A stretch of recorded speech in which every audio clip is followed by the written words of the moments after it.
Thanks for watching the Voice of the People podcast here on KXNet.com. I'm Nicholas Qualick, and today we're focusing on the race for state auditor. Joining me now is a candidate for that office, and that's Tim Lamb. Tim, thanks for being here. Thanks for having me, Nicholas. I appreciate it. Certainly.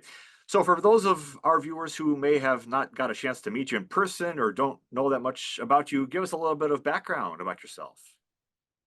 Well, to begin with, I was born here in North Dakota. I'm a fifth generation North Dakotan. My great great grandfather founded a little town in North Dakota called Michigan. It's about 50 miles west of Grand Forks, in between here and Devil's Lake. If you're on Highway 2, you kind of have to go through Michigan. But that's my great great grandfather came out here on a railroad, and that was the destination that he picked, and they've settled there, and from there it's history, right? So I was born here in Grand Forks. My father was an attorney. I'm an attorney. I served in the military for over 20 years, retired as a major in the Army, and I served on the school board here for 15 years. Pretty proud of that. And I have a family, two boys are married, and my wife Elizabeth. Now, normally, being an Ohio native, Tim, I kind of shudder when people say Michigan, but since this is Michigan, North Dakota, we're talking about, I won't hold it against you at all. So, Uh, um, well, the history behind that, Nicholas, is that they called it Michigan because guess where they came from? Ann Arbor, Michigan, yeah, on the train with 13 kids. So that was interesting. it sure was. So, tell us why you're running for the office of state auditor right now, Tim. Well, look, the state auditor position is one of the most important positions in state government, in my opinion. And the reason for that is that it really is the function of the state auditor to maintain trust, transparency, and accountability in state government. And how is that done? Well, the state auditor audits all the accounts for not just the state agencies, but also for local and county and city government, and as well as fire departments, and really does a great service to provide transparency as to where our dollars are going. And there's a couple issues I think that really prompt somebody to want to challenge Josh Gallion for the position. One is that he has created some controversy as the sitting as being in his 8 years. He touts being transparent or transparency, but I challenge anyone to really understand what's going on with our state finances. So, what's going on with the legacy fund? I mean, it's going from what, 10 billion to 11 billion, and so what does anybody know or understand how that fund is managed or maintained? And it's the state auditor's job to keep people informed. And I don't think that transparency is there. What's going on with the transparency with the rest of our governmental agencies, and really getting down to the regions in the state. My approach would be to provide um, regional forums to explain what's going on with our state government and in the finance area, and open it up to questions and Q&A, questions and answers. And of course, the press will be invited. I have yet to see a a uh, a press conference type forum in the 8 years that Josh has been the state auditor. So really, there isn't any transparency. He touts it, but it isn't there, and we need that. And people need to understand where our taxpayers, tax dollars are going. And that's the reason I'm running. There are a couple other other things that have gone on. He's used his office to promote his friends, I guess, for offices, which is, violates the Political Corruption Act. Uh, and I think the other thing he did was create a sort of a sensationalized event out of the I think it was a fire department out there in western North Dakota, where they just had a few uh, a couple of accounts that, as a school board member, we knew the principals had an account or had what we call petty cash, if you will, in the drawer, and a couple $100 or whatever they used for going away parties, maybe to pay for the kids' lunch or something, or whatever they needed it for. And that came up. I was on the audit committee in the school board, and that came up every year when we got audited. And of course, we had to we had to kind of chastise the principals. But the bottom line is hey, look, that's pretty common practice. It's not something you want to sensationalize or bring out to say, hey, there's a fire department that has a little beer fund for parties and stuff. What's the point of that? It just embarrasses the fire department, and it's not part of the duties of the state auditor. And bear in mind, I believe that the state auditor is a nonpartisan position. In other words, look, it's by statute that you function, and it's not supposed to be a political position. So if you're using it as a political position, as my opponent is doing, that is not the way I would operate. I will get back to all of that to your opponent, who I just had on the last episode of this podcast. But since you brought it up, you mentioned this is not necessarily a political race in the traditional sense. However, you have the endorsement of the Dem NPL, and Auditor Gallion is endorsed, is running under the Republican ticket. So I guess the question, if I was a viewer of this podcast, I'd wonder, well, what's the difference going to be then between a Republican and a Dem NPL candidate? Well, for one thing, I think if you want to use the Dem NPL candidate as a label, that's fine, because I was endorsed. I'm on the ballot because of the Dem NPL, but so is the position of the superintendent of schools. I mean, they go through a political party, but it's a nonpartisan position. And that's my point. I know it's not looked at that in any sense, but if you look at it in a broader perspective, you can see that, hey, look, it would be a good idea to have somebody from another party as the state auditor to maintain trust, transparency, and accountability.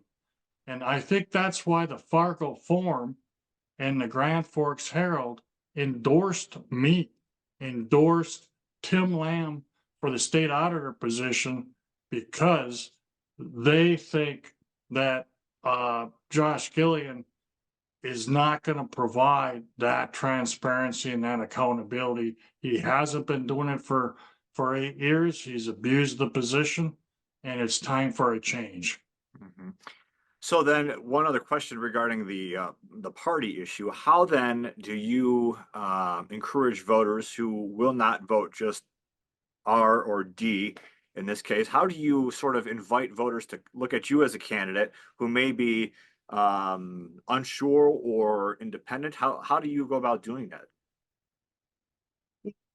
As you know, in looking at the last few cycles of our election, and I ran for attorney general the last cycle, it's very difficult on my side of the ticket to get over, I guess, maybe 35% or so. Because people, as you just insinuated, are going right down the column of either the R column or the Dem column. They're not thinking about what the candidate represents or what the office is. They're going right down that column and checking off that person behind that name, that or that particular office in that column. It's unfortunate, but you know, even though I'm running as a Dem NPL, what I'm really running in as is an opponent of Josh Gillian. And for an office that is very important, it should be considered a nonpartisan office. And it should, and voters ought to analyze or at least consider coming over on the Dem side for this office and considering the fact that, hey, do you want to maintain accountability and transparency in state government? And I will do that. And I think that that has been missing for the last 8 years. I mean, we've had some very, very uh, good examples of what happens when you lack accountability. We had the most powerful person in the state legislature come up for federal crimes and has admitted to it, and for child abuse in a foreign country, sexual crimes against a child. Why wasn't his travel? Why wasn't that questioned by the state auditor? For over 10 years, he's traveled to Prague and never questioned. I can tell you those travel expenses should be audited, and they are supposed to be audited by the state auditor, which would have been discovered. There's some other instances of legislators being involved in the rental or real estate issues, even within the Attorney General's office. But again, those instances should have been surfaced by the state auditor. It's easy to look at where the numbers are, where the money's being spent, and question it.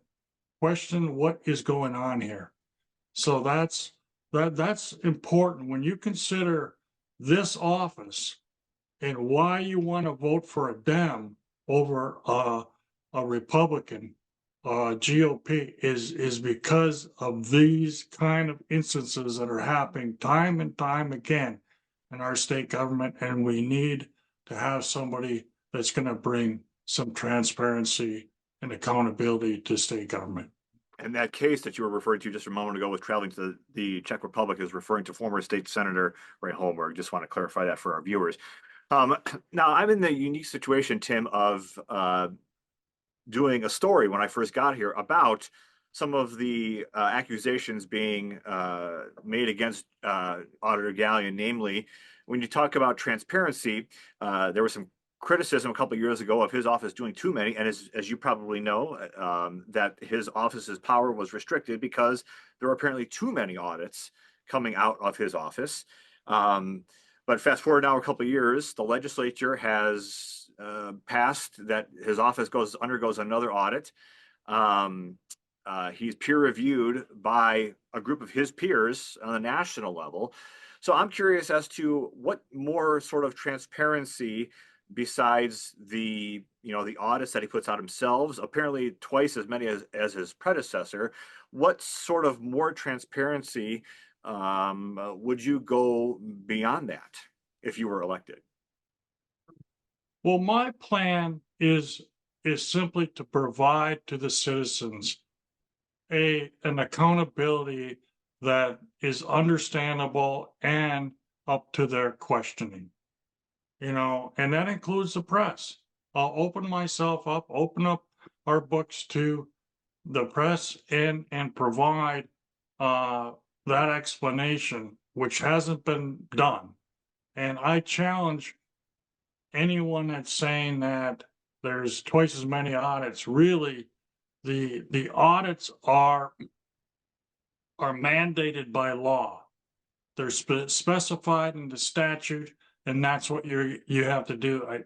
Every other year, each agency is audited. So to double it up, I think, is not only redundant, but also a waste of the taxpayers' money.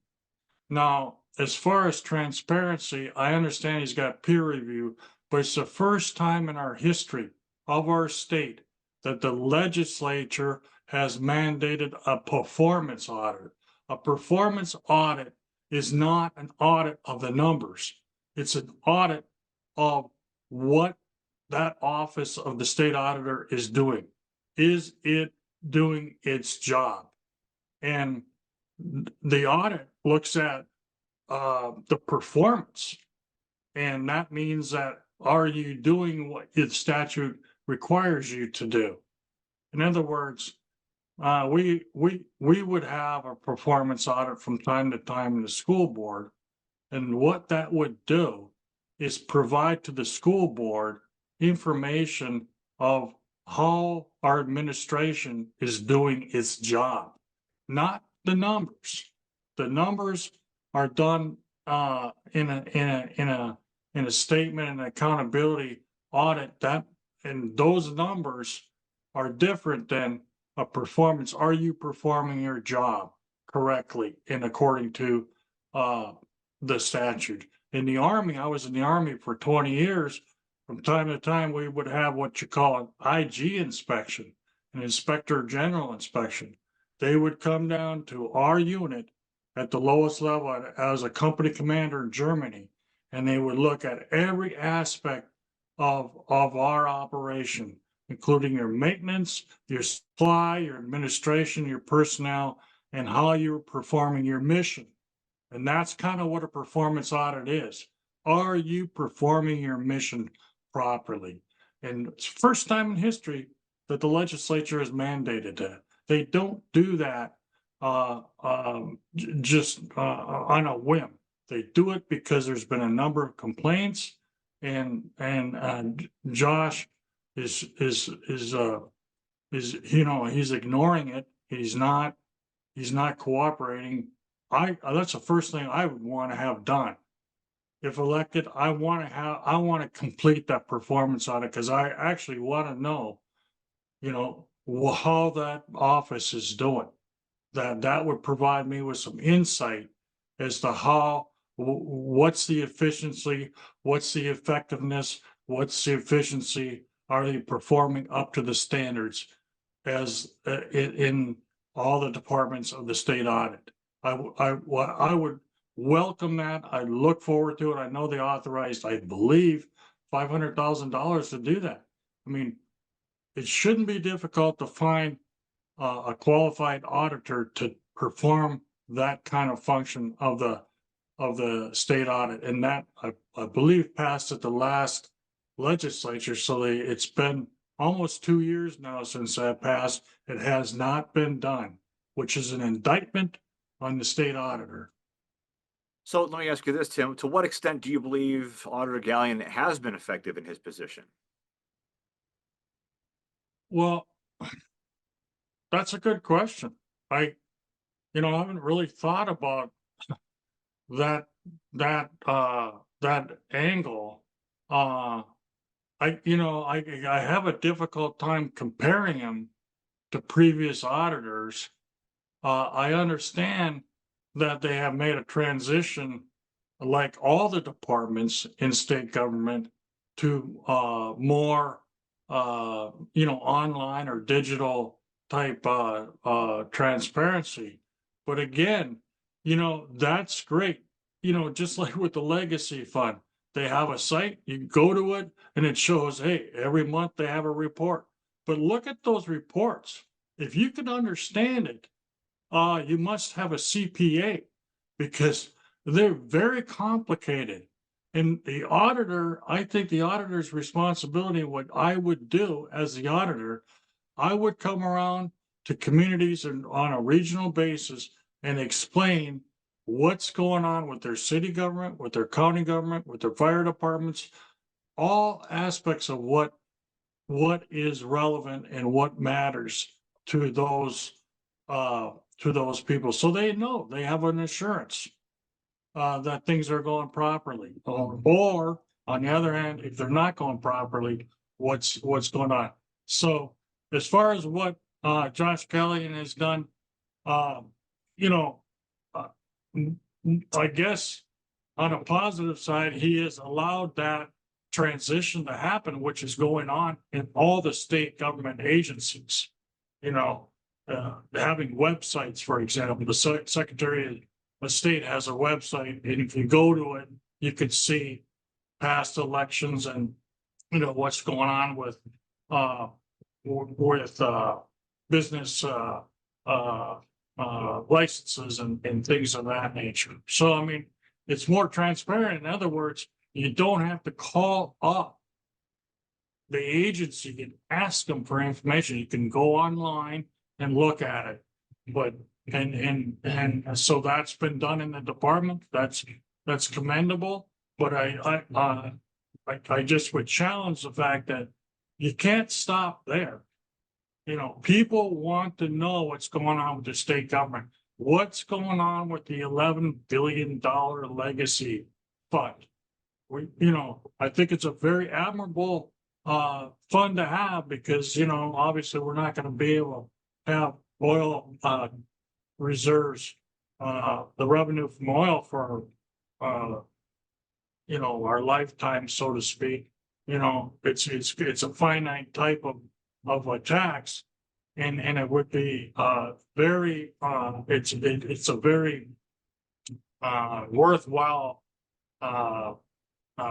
project or worthwhile endeavor to have the legacy fund as a fallback. It's done in Norway. It's done in some other states that we have in the country. Alaska has one, I believe, and so it's a very but people understand in Alaska why they don't have to pay property taxes or why they don't have to pay income tax. They understand that there's a legacy fund or a fund generated from the oil production in that state. They understand that, and they understand how much is in that fund and where it's all going and how it's being managed. We don't do that here. That's a problem. That goes to transparency and accountability. So let's presume that we get a new auditor come this November. What is change or issue number one that you're going to address? Issue number one is again going back to that performance audit. That's been challenged by the legislature. I'd like to get that implemented. I think in conjunction with that, I want to establish a good relationship with the legislature. They're coming up for their next biennium is January. So I want to be able to sit down with those committees, the relevant committees, and the legislature at large, be able to make sure I can communicate with them and understand what their needs are and what my needs are as far as from the state auditor's position, what that entails. And of course, I want to establish a good relationship with the new governor. The state auditor would be on the governor's cabinet, so to speak, and that's going to be along with all these other pieces that are important. You kind of have to be, juggling all these things, but that would be very important. And of course, establishing my leadership within the department, within the state auditor's office, my leadership skills and how I would expect all my subordinates to act. I think that's really important. The first thing you do as a commander in the Army is address your soldiers and give them what you expect of them and what they can expect of you. We just got a few minutes left here, Tim, so I've got just like a few more questions for you. What did you learn from your last run from office in taking it to this run for this time around? Yeah, I mean, running for office it's not easy. It's first of all, I was asked to run the last time. I was asked to run this time. Being called to run for an office, I think is uh it's an honor for me to answer that call. And look, you know, you do the best you can. You try to get the word out. But again, the media, people like you, and I appreciate this interview, but frankly, from my vantage point, I don't think there's enough of this type of media attention to the candidates, and therefore, uh, we have this, I think, consistent sort of one-party state, a one-party state where the governorship, the legislature, all the federal offices are run by one party. You know, and you have to ask yourself. I'm a student of journalism. I know that the that the duties of a journalist is to report all of the news and not be biased. But I wouldn't say that the media is complicit in the one party system we have, but certainly if the candidates are not getting their voice out there through the media, and I don't see it. Again, it's happening this time. Uh, what what is going on, whether it's intentional or not. But I got to tell you, that's one of the things I'm learning as I run for the Attorney General's office and this office is look, I got the endorsement of the Fargo Forum and the Grand Forks Herald, and that's I'm very proud of that, and I respect them for doing that. And but beyond that, what is the media doing to promote voter turnout? We had the worst voter turnout in our state's history when I ran last time. What are we doing to promote voter turnout and voter engagement and awareness of the candidates, as opposed to just sort of generating and being complicit with this one party state, which is really detrimental to governance in our state. It's not a positive for the state to be run by a one party system. And finally, Tim, speaking of which, why should North Dakotans vote for you? Well, thanks for the question. I think I have articulated all the reasons that I would want voters to consider. I'm well qualified for the position. I I've been practicing law. I do understand. I have 20 years in the military. So I understand complex issues. I have a master's degree in management, so I will be able to apply my leadership skills to that office. I think the office will be better run, and the people of North Dakota will be better served if I'm elected. And the reason for that is all the reasons I've already stated, but most importantly is that the people of North Dakota need to have a watchdog or somebody who is unbiased and open-minded and willing to address all of the audits that are conducted with the people and be able to go to the people and go to the press and address the tough questions like you're asking and explain what is going on in our state government as far as the finances. And that's what I will do. And if elected, I will promise the people that you will get real, genuine transparency, not just in voice and not just in a promise, but in actual real performance. And I think I'm the best person to do that. The Fargo Forum says I'm the best person to do that. Grand Forks Herald says I'm the best person to do that. And if you look around the state, I think there are quite a few Republicans, friends of mine, that I would consider friends, that are in favor of replacing Josh Gilliam. And they think that I'm the better candidate for that position.